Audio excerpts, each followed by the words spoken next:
करती है। चूहादानी चूहों को पकड़ने का काम करती है, मसालादानी मसाला रखने का काम करती है। तीनों में दानी है लेकिन अर्थ अलग अलग है। तो मच्छर रोकने के लिए दानी, ठीक है। और लास्ट है शोक सभा, शोक के लिए सभा, शोक के लिए सभा। कई जगह किया जाता है, किसी की मृत्यु हो जाती है तो शोक सभा का आयोजन किया जाता है। शोक यानी कि दुख, तो दुख के लिए जिस सभा का आयोजन किया जाता है उसे कहते हैं अपन शोक सभा। तो ये अपने हुआ दूसरा संप्रदान तत्पुरुष समास। एक बार वापस चलो एक बार इसको कर देते हैं। नंबर 4 है अपादान तत्पुरुष समास, और इसमें परिभाषा है इसकी कि इस समास में से कारक चिन्ह का लोप हो जाता है, लेकिन ये से क्या है, अलग होने के अर्थ में प्रयुक्त किया जाता है। किस अर्थ में? अलग होने के अर्थ में, यानी कि इस समास में से कारक चिन्ह का लोप होता है और इसमें से अलग होने के अर्थ में आता है। पहले भी से आया था लेकिन वहां पर वो साधन के रूप में आया था, यहाँ पर ये अलग होने के अर्थ में प्रयुक्त किया जाएगा। देखिए आप, पद दलित, तो पद से दलित, दलित का मतलब अलग हो जाना, तो पद से जिसे अलग कर दिया गया हो, दलित कर दिया गया, वो क्या कहलाएगा? पद दलित। ये भी वही है, पद से च्युत, इसका मतलब क्या होता है? अलग। च्युत यानी अलग करना, तो पद से जिसे च्युत कर दिया गया हो, जिसे अलग कर दिया गया हो गया पद च्युत। सेवा निवृत्त, भाई नौकरी पूरी हो गई, आप सेवा से फ्री हो गए, तो सेवा से निवृत्त, सेवा से निवृत्त, या निवृत्त यानी कि मुक्त हो जाना। निवृत्त यानी आप लिख सकते हो मुक्त हो जाना, तो सेवा से क्या हो गया? आप मुक्त हो गए। सेवा निवृत्ति होती है ना नौकरी पूरी होने के बाद, तो सेवा से निवृत्त। पथ भ्रष्ट, पथ से भ्रष्ट यानी कि कोई रास्ता सही रास्ते पर नहीं चले, कहते हैं पथ भ्रष्ट हो गया है, तो गलत रास्ते पर चल रहा है, पथ से भ्रष्ट। पद मुक्त, ये तो सिंपल है, पद से मुक्त हो गया, पद मुक्त हो गया। तो देखो अलग हो रहा है, इनमें व्यक्ति अलग हो रहा है। से का अर्थ क्या है? अलग होने के अर्थ में। देखो यहाँ पद से अलग हो गया, यहाँ भी पद से अलग, यहाँ भी पद से अलग, यहाँ सेवा से अलग हो गया। सेवा में था ना पहले, नौकरी में था, तो उसे निवृत्त होती क्या हुआ? वो उससे अलग हुआ, तो सेवा से निवृत्त हो गया, अलग हो गया।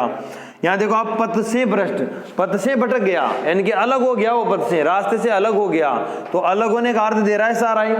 आगे देखो, जन्मांध, जन्म से अंधा, तो अभी एक अलग होने के अर्थ में, यानी कि अंधा हो रहा है वो। बंधन मुक्त, बंधन से मुक्त, आपको किसी बंधन में बांध दिया जाए और आप मुक्त हो जाओ तो क्या कहलाओगे आप? भाई आप बंधन मुक्त हो गए, हम अलग हो गए, मतलब बंधन से। विवाहेतर, विवाह से इतर, इतर का मतलब होता है अलग या अन्य, तो विवाह से अलग हो जाना, विवाहेतर, विवाह से इतर, अलग, ठीक है, विवाहेतर। ऋण मुक्त, ऋण से मुक्त, बहुत सिंपल, ऋण मुक्त, पहले ऋण था, अब वो ऋण से मुक्त हो गया, यानी कि उसके ऊपर कोई कर्जा नहीं रहा है।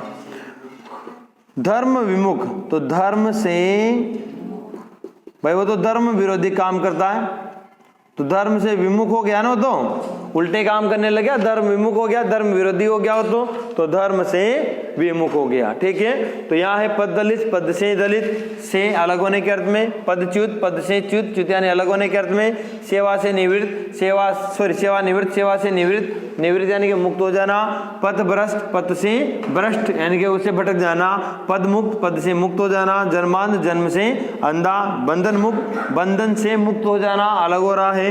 विवाहेतर, विवाह से इतर हो गया, अलग हो गया। ऋण मुक्त, ऋण से मुक्त हो गया, यानी कि अलग हो गया। धर्म विमुक्त, धर्म से विमुख हो गया, यानी कि वो उससे अलग हो गया। सब अलग होने के अर्थ में है। नंबर 5 है संबंध तत्पुरुष समास। अब देखिए इनमें परिभाषा क्या है, इसकी नॉर्मल परिभाषा सबकी नॉर्मल है, केवल आपको कारक चिन्ह लोप कौन सा होता है ध्यान रखना है कि इस समास में का, के, की, का, के, की, का, के, की, संबंध तत्पुरुष समास कि इस समास में का, के कारक चिन्हों का क्या हो जाता है, लोप हो जाता है, यानी कि बीच में से हट जाते हैं। लोप हो जाना, गायब हो जाना, हट जाना। तो जैसे कुछ उदाहरण देखो आप, ऋषि कन्या, जब हम इसका समास विग्रह करेंगे तो क्या होगा, ऋषि की कन्या, सिंपल है। तो एक की का लोप हो गया नहीं इधर, तो ऋषि की कन्या। मंत्री परिषद, तो मंत्रियों, हाँ मंत्रियों की परिषद, ये मंत्री परिषद। नर बलि, तो नर के लिए बलि नहीं होगा, अब नर के लिए बलि थोड़ी देते हैं अपन, नर की बलि दे देते हैं कई बार। तो नर की बलि, वेरी इंपॉर्टेंट, ध्यान रखना, नर के लिए नहीं होगा, इसमें नर की बलि होगा। पशु बलि, तो पशु की बलि होगा, पशु के लिए नहीं होगा। अगर बलि पशु का दे तब होता, वरना देखो जैसे पशु है, शेर है, शेर के लिए भी तो बलि देते हैं ना, कई जानवरों को काट के उसको खिलाते हैं मांस वगैरह, वहां भी तो देते हैं। लेकिन मुख्यतः क्या होगा, पशु बलि में पशु की बलि, पशु की बलि। देखो रक्तपात, रक्त का पात, अब देखो आप, रक्त का पात, पात क्या होता है, गिरना, रक्त गिराना, रक्तपात मचा दिया उसने, तो चारों तरफ खून ही खून हो गया है ना, रक्त का गिरना। देखो दुग्ध धारा, दुग्ध की धारा, बिल्कुल सही है। मृत्यु दंड, अब मृत्यु के लिए दंड नहीं होगा, मृत्यु का दंड, मृत्यु का दंड दे रहे हैं अपन उसको, मृत्यु के लिए नहीं दे रहे भाई, मृत्यु के लिए दंड थोड़ी दिया जा रहा है उसको, क्या दिया रहा है, मृत्यु का दंड दिया जा रहा है भाई। उसको क्या दंड दिया भाई, तुझे मार देंगे, तो मृत्यु का दंड दिया ना उसको। तो यहां ध्यान रखो, मृत्यु का दंड, ठीक है। राजा का पुत्र, राजपुत्र, राजा का पुत्र, ठीक। रामचरित, राम का चरित्र, या इसे आप चरित्र भी कह सकते हो, कोष्ठ में लिख लेना, रामचरित, राम का चरित्र। ग्रामपति, ग्राम का पति यानी कि स्वामी, है ना। नियमावली, नियमों की अवली, अब अवली क्या होती है, अवली का मतलब होता है पंक्ति, अवली का क्या अर्थ होता है, पंक्ति, तो नियमों की पंक्ति, है ना, तो नियमावली। न्यायाधीश, न्याय का अधीश यानी कि स्वामी, जो न्याय का अधीश है, स्वामी है, उसे कहेंगे न्यायाधीश। दुख सागर, दुख का सागर, सिंपल है सब, दुख का सागर। सब में देखो का, के, की, कारक चिन्हों का लोप हो रहा है, जैसे ऋषि कन्या, ऋषि की कन्या, मंत्री परिषद, मंत्रियों की परिषद। नर बलि, नर की बलि, नर के लिए नहीं। पशु बलि, पशु की बलि, पशु के लिए नहीं आएगा। रक्तपात, रक्त का पात यानी गिरना। दुग्धधारा, दुग्ध की धारा। मृत्यु का दंड, राजा का पुत्र। राम का चरित्र, ग्रामपति, ग्राम का पति। नियमावली, नियमों की अवली यानी कि पंक्ति। न्यायाधीश, न्याय का अधीश। सुख, दुख सागर, दुख का सागर। ये अपने पांचवा हुआ। नंबर 6 है अपने अधिकरण तत्पुरुष समास। वह समास जिसमें में अथवा पर, में अथवा पर कारक चिन्हों का क्या हो जाए, लोप हो जाए, वहां पर कौन सा समास होगा, अधिकरण तत्पुरुष समास होगा। देखिए पहला उदाहरण, नर श्रेष्ठ, नरों में श्रेष्ठ, यानी कि कोई व्यक्ति हो, नर का मतलब मनुष्य होता है, कोई व्यक्ति बहुत सारे लोगों में श्रेष्ठ हो तो उसे क्या कहेंगे, नर श्रेष्ठ, नरों में श्रेष्ठ। कविराज, कवियों में श्रेष्ठ, कवियों में श्रेष्ठ। अब एक बात देखो आप, कविराज कवियों का राजा होगा क्या? कवियों का राजा थोड़ी हो सकता है भाई, कवि हैं बहुत सारे, उनका कोई राजा होता है क्या? राजा नहीं होता। बहुत सारे कवियों में कोई व्यक्ति श्रेष्ठ कवि भी हो सकता है, तो उसे कहेंगे कविराज, कवियों में श्रेष्ठ। यहाँ पर राज का मतलब राजा नहीं है, यहाँ राज का मतलब क्या है, श्रेष्ठ। ये बात ध्यान रखना आप, यहाँ राज का मतलब क्या है, श्रेष्ठ। जलमग्न, जल में मग्न। अब आप यहाँ ये मत कर देना जल पर मग्न, जल में मग्न, में होगा भीतर होगा उसमें। ऋषिराज, ऋषियों में श्रेष्ठ, या ऋषियों में राजा भी हो सकता है, इसका दोनों हो सकता है। ऋषियों में राजा, और कोष्ठ में लिख लो आप श्रेष्ठ, दोनों लिख लो इसमें। क्योंकि ऋषियों का राजा भी हो सकता है और ऋषियों में कोई व्यक्ति श्रेष्ठ भी हो सकता है, लेकिन कवियों में तो श्रेष्ठ ही होगा। यहाँ देखो आत्मनिर्भर, तो आत्म में करूँ आत्म पर, आत्म पर भाई आत्मा के भीतर थोड़ी निर्भर होगा तू, आत्म यानी कि खुद के ऊपर निर्भर होगा। तो आत्म यानी कि स्वयं, आत्म पर निर्भर। अब मैं और पर का ध्यान रखना इसमें। देवाश्रित, देव पर आश्रित, देव में थोड़ी होगा भाई, देव के भीतर थोड़ी घुस रहे हैं अपन, हाँ। तो देव पर आश्रित। वनवास, अब यहाँ क्या लिखा, वन पर नहीं, वन में वास। अब वन में वास क्यों भाई, वन के भीतर वास करते हैं, वन के ऊपर थोड़ी बैठते भाई, मैं वन के ऊपर बैठ गया, वन के ऊपर थोड़ी बैठ जाते अपन। जैसे मैं कहूँ छत में बैठा है, छत में थोड़ी बैठा है, छत पर बैठा है, वो छत के ऊपर बैठा है, तो ऐसे आता है वन में वास। घुड़सवार, घोड़े पर सवार, शाबाश। अब घोड़े के भीतर थोड़ी होगा, घोड़े में तो फिर उसके भीतर घुसना पड़ेगा, घोड़े के भीतर, हाँ। तो घोड़े पर सवार होगा। सिर दर्द, सिर में दर्द, भाई सिर के भीतर है दर्द, सिर के भीतर है दर्द, इसलिए सिर में दर्द कहेंगे। कई लोग मार दो सिर में दर्द, सर पर दर्द, सर पर ना हो रहे वाह, सर में हो रहे, जो सर के भीतर हो रहा है। मन मोजी, अब मन में मोजी, मन पर थोड़ी होगा, मन में मोजी, जो मन में ही मौज करता हो, मौज रहता हो, मस्त रहता हो, मन में मोजी। तो नर श्रेष्ठ, नरों में श्रेष्ठ, कविराज, कवियों में श्रेष्ठ, जलमग्न, जल में मग्न, ऋषिराज, ऋषियों में राजा, आत्मनिर्भर, आत्म पर निर्भर, देवाश्रित, देव पर आश्रित, वनवास, वन में वास, घुड़सवार, घोड़े पर सवार, सिर दर्द, सिर में दर्द, मन मोजी, मन में मोजी। ठीक है। तत्पुरुष समास में कारक चिन्हों का लोप होने के बाद अब हम पढ़ रहे हैं आगे लुप्त पद तत्पुरुष समास, यानी कि ऐसा समास जिसमें कारक चिन्हों का लोप तो होता ही है, उसके साथ में बाकी का जो पद होता है ना बीच में, और पद भी होते हैं बीच में उन शब्दों के बीच में, उनका भी लोप हो जाता है, उसे हम लुप्त पद तत्पुरुष समास कहते हैं। आइए इसकी परिभाषा देखो कि वह समास जिसमें कारक चिन्हों के साथ बीच का पद भी लुप्त हो जाए उसे कहते हैं अपन लुप्त पद तत्पुरुष समास। और इसका दूसरा नाम है मध्य पद लोपी समास, यानी कि मध्य मतलब वही बीच का, पद यानी पद, लोप यानी कि लोप हो जाए, कि मध्य के पद का लोप हो जाए या बीच के पद का लोप हो जाए, एक ही बात है। उसे हम कौन सा समास कहेंगे, लुप्त पद तत्पुरुष समास। पहला उदाहरण देखिए आप इसका, जिसमें समझ में आएगा आपको। बैलगाड़ी, तो इसका होता है बैलों से चलने वाली गाड़ी। आप देखिए इसको समझना, बैलों से चलने वाली गाड़ी को कहते हैं बैलगाड़ी। अब इसमें क्या लुप्त हुआ, देखो बैल और गाड़ी को छोड़ के देखो आप, से कारक चिन्ह का लोप हो गया। इसके बाद चलने वाली, भाई कारक चिन्हों के अलावा और भी तो पदों का लोप हुआ ना इसमें, इसलिए इसे कहते हैं लुप्त पद तत्पुरुष समास। तो इतनी चीजों का लोप हो गया, क्या बच गया, बैलगाड़ी। रेलगाड़ी, रेल अब पर चलने वाली गाड़ी, रेल पर चलने वाली गाड़ी। अब कई लोग सोचते हैं यार मैं तो रेल में बढ़ जा रहे, अरे रेल में बैठ के नहीं जाते तुम लोग, तुम गाड़ी में बैठ के जाते हो। और कौन सी, जो रेल पर चलती है उस गाड़ी पर। रेल आ गई, रेल आ रही, रेल जा रही, रेल कहाँ भी ना जाओ, रेल वहीं रह जाए। वो पटरियां होती है ना, ये इन्हें कहते हैं रेल, इन्हें कहते हैं रेल। और जो इन पर चलती है ना उसे कहते हैं गाड़ी। तो रेल पर चलने वाली गाड़ी।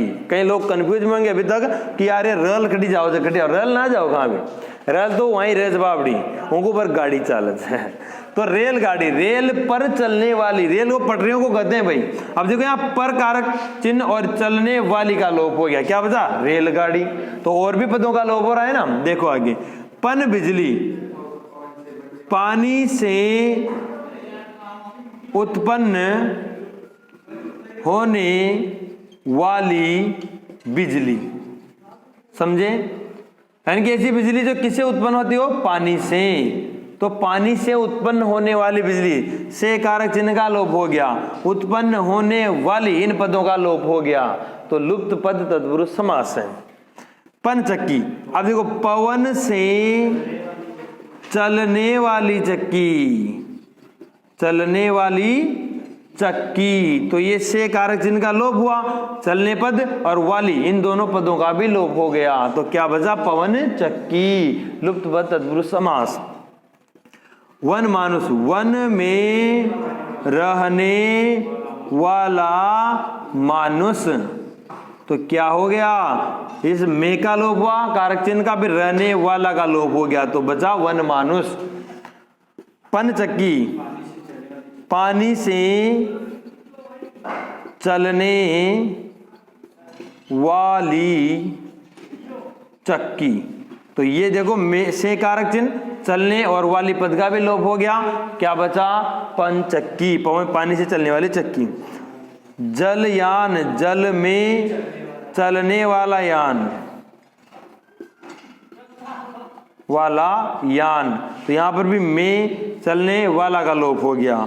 वायुयान, वायु में चलने वाला यान। तो यहां पर भी में चलने वाला का लोप हो गया। दही बड़ा, दही में बाया हुई की क्या नहीं लगी से, दही में डूबा हुआ बड़ा। ये बंद होने के बाद बताऊंगा आपको। दही में डूबा हुआ बड़ा, तो दही में डूबा हुआ का लोप हो गया, यानी कि उसके ऊपर दही डाल के खाते हैं, उसके ऊपर दही डाल के खाते हैं, उसे कहते हैं दही बड़ा। आगे समझ में आपको? देखिए, बैलों से चलने वाली गाड़ी, रेलगाड़ी, रेल पर चलने वाली गाड़ी, है ना। ये इसके कुछ उदाहरण और हैं। अश्रु गैस, तो इसका होगा अश्रु या आंसू भी कह सकते हो। अश्रु लाने वाली गैस,